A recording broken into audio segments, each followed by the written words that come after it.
अगर जो मेरा सिलेक्शन हो सकता है तो यहाँ पर जो भी लोग हैं, जो भी देख रहे हैं या जो भी बैठे हुए हैं, किन्हीं का भी सिलेक्शन हो सकता है, ये मैं एकदम दिल से मानता हूँ और ये मैं क्लियरली ये कहना चाहता हूँ। देखिए, इसको क्वालिफ़ाई करने के लिए जो है से बहुत मेहनत की ज़रूरत है, इसके लिए डेडिकेशन वो नहीं हो पाता है और वही चीज़ ज़रूरत है, वो अगर जो करेंगे तो डेफ़िनेटली होगा। ज़िंदगी में आगे बढ़ने का ये एक बहुत अच्छा तरीका है कि आप अपने फ्री टाइम को इस्तेमाल करें। मेरे लिए खुशी की बात यह है कि आसिफ जलाल साहब ने जब 2002 में यूपीएससी क्वालिफ़ाई किया था तब भी मैंने इनका इंटरव्यू किया था।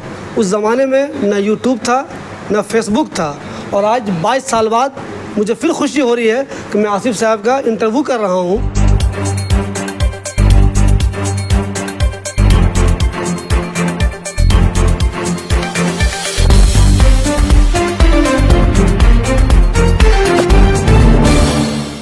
दोस्तों, मैं अभी हिंद गुरु एकेडमी में हूँ। मेरे साथ जो साहब हैं वो बहुत ही एक मशहूर शख्सियत हैं, इनका नाम है आसिफ जलाल। मेरे लिए खुशी की बात यह है कि आसिफ जलाल साहब ने जब 2002 में यूपीएससी क्वालिफ़ाई किया था तब भी मैंने इनका इंटरव्यू किया था। उस ज़माने में न यूट्यूब था न फेसबुक था और आज 22 साल बाद मुझे फिर खुशी हो रही है कि मैं आसिफ साहब का इंटरव्यू कर रहा हूँ। अब ये यहाँ आए हुए थे बच्चों को बताने के लिए कि आपको यूपीएससी की तैयारी कैसे करनी है। आसिफ भाई, सबसे पहले तो मुझे ये बताइए, अभी आप हैं कहाँ? अभी शिबली साहब, मैं दिल्ली में हूँ और यहाँ काम कर रहा हूँ और गवर्नमेंट ऑफ इंडिया में पोस्टेड। जो बच्चे यूपीएससी में आना चाहते हैं, लोगों को लगता है कि दुनिया में इससे मुश्किल एग्ज़ाम कोई नहीं है, फिर भी सब लोग आते हैं, आप भी आए, बहुत सारे लोग आते हैं, तो शॉर्ट में प्लीज़ मुझे बताएं उन्हें किस तरह की तैयारी करनी चाहिए। इम्पॉर्टेंट चीज़ है कि पढ़ाई करें, डिसिप्लिन हो। और जो मैं तो ये कहता हूँ कि अगर जो मेरा सिलेक्शन हो सकता है तो यहाँ पर जो भी लोग हैं, जो भी देख रहे हैं या जो भी बैठे हुए हैं, किन्हीं का भी सिलेक्शन हो सकता है, ये मैं एकदम दिल से मानता हूँ और ये मैं क्लियरली ये कहना चाहता हूँ।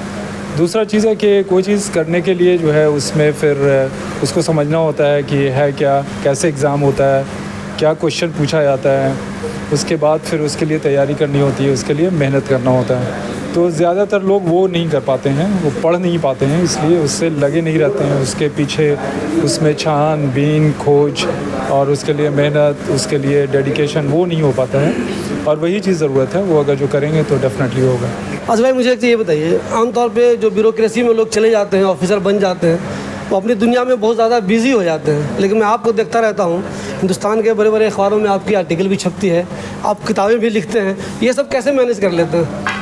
ये हमसे लाख गुना बेहतर ब्यूरोक्रेट्स हैं और अच्छा काम कर रहे हैं और उनका नाम है, उनका शोहरत है। हमको जो थोड़ा बहुत टाइम मिलता है, जैसे कि संडे हो गया या ऑफिस घर आए 8 बजे 9 बजे घर आए, तो उस टाइम भी मैं जो ऐसे कुछ लिखता पढ़ता हूँ। जब सुबह मैं अर्ली उठता हूँ, मान लिया कि 6 बजे जैसे उठ गया, तो उसमें ऑफिस जाने से पहले जो टाइम मिला उसमें मैं लिखता हूँ, उसमें पढ़ता हूँ, उसमें मैं सोचता हूँ अपने आप को जो है, जो जैसे ऑफिस में मेहनत करते हैं वैसे ही घर पे भी ऐसे रह करके मेहनत करते हैं। और जो आपके पास ये ज़िंदगी में आगे बढ़ने का ये एक बहुत अच्छा तरीका है कि आप अपने फ्री टाइम को इस्तेमाल करें। अगर जो मैं ट्रैवल भी कर रहा हूँ, अगर जो गाड़ी पे बैठा हुआ हूँ तो मैं कुछ टाइप कर रहा होता है, अगर जो मैं कहीं मीटिंग में भी अगर जो किसी दोस्त के साथ मिल रहा हूँ तो वहाँ भी मैं कुछ लिखने पढ़ने का सोचता रहता हूँ और उसको फिर मैं यूज़ करता हूँ और उससे फिर किताबें आती हैं या उससे फिर और फेसबुक पोस्ट आता है। तौर पे एक सोच बनी हुई है कि अगर यूपीएससी क्लियर करना है, मोबाइल छोड़ दो, शादी छोड़ दो, ब्याह छोड़ दो, ईद, दिवाली, बकरीद, ईद सबसे अलग हो जाओ, तो क्या ऐसा है क्या?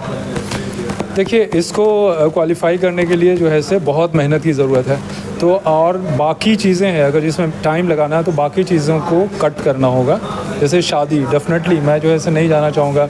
अगर जो मैं आज अभी जहाँ पे हूँ तो हमको कहीं ना कहीं से कुछ ना कुछ इनविटेशन रहता है, तो अगर जो मैं अटेंड करने लगूँ तो मैं लिखने पढ़ने वो तो छोड़िए, जो ऑफिशियल काम है उसको भी ना कर पाऊँ। तो फिल्म देखना, शादी अटेंड करना, दोस्तों में और निभाना सारी सोशल चीज़ें, वो चीज़ तो डेफ़िनेटली जब आप स्टूडेंट हैं, जब आप 20 साल के हैं, तो 20 साल से 30 साल की उम्र तक के लिए तो डेफ़िनेटली इसको आपको कहना चाहिए कि नहीं, मैं कर लूँ, पहले कोई मुकाम हासिल कर लूँ, कुछ जो है से अपने लिए, सोसाइटी के लिए कोई लायक बन जाऊँ, तब ये सब चीज़ें करूँगा, ये ज़रूरत होती है, तो डेफ़िनेटली छोड़ने की ज़रूरत है। एक आखिरी सवाल प्लीज़ ये बताएं, आपके ज़माने में जब आपने यूपीएससी किया था तो लोग मुखर्जी नगर, इलाहाबाद, पटना, सिर्फ इसका जिक्र यूपीएससी के लिए होता था।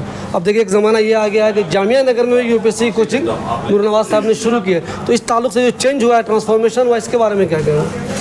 ये अच्छा ट्रांसफॉर्मेशन है और चेंज है। जो आजकल तो जैसे यूट्यूब पे जितना इन्फॉर्मेशन अवेलेबल है, यूट्यूब एक्चुअली ऐसा है या गूगल ऐसा है कि एक यूनिवर्सिटी है। जो पहले आज से 20 साल पहले, 30 साल पहले जो हम लोगों को कुछ समझ में नहीं आता था कि कैसे तैयारी करें, कौन सी किताबें पढ़ें, किसी के पास अगर जो आप पूछने जाते तो वो नहीं बताता, तो वो जो है से काफ़ी जो है से वो अपना वो दिखाता। तो वो सब सारी चीज़ें जो है से अब लोग खुद ही सामने आ रहे हैं, वो बता रहे हैं कौन सी किताब पढ़ो, कितना घंटा पढ़ो, वो अपने सारे तैयारी करने के सारे मेथड बता रहे हैं। तो अभी अगर जो कोई जवान छोटे शहर में भी है और जो है टाउन में भी है, तो वो सब इन सब भी यूट्यूब वीडियो को देख करके और उस पर अमल कर करके वो आगे बढ़ सकता है। तो ये एक अच्छा ट्रेंड है कि अब जो है से ये ज़्यादा डेमोक्रेटाइज हो रहा है और छोटे छोटे शहर के बच्चे भी इसको फॉलो करके आगे बढ़ रहे हैं। ये थे आसिफ जलाल साहब। जब इन्होंने 2002 में यूपीएससी क्वालिफाई किया था, तब मैंने दैनिक हिंदुस्तान के लिए इनका इंटरव्यू किया था। उस ज़माने में मैंने पहले भी कहा आपको, न फेसबुक था न यूट्यूब था। अब तो बहुत सारी सहूलतें हो गई हैं। तो आप लोग इनकी बातें सुनिए, ऐसे लोगों को पढ़िए, समझिए और आप भी तैयारी कीजिए। अगर ये भी कर सकते हैं और दूसरे लोग भी कर सकते हैं तो आप भी यूपीएससी क्वालिफाई ज़रूर कर सकते हैं।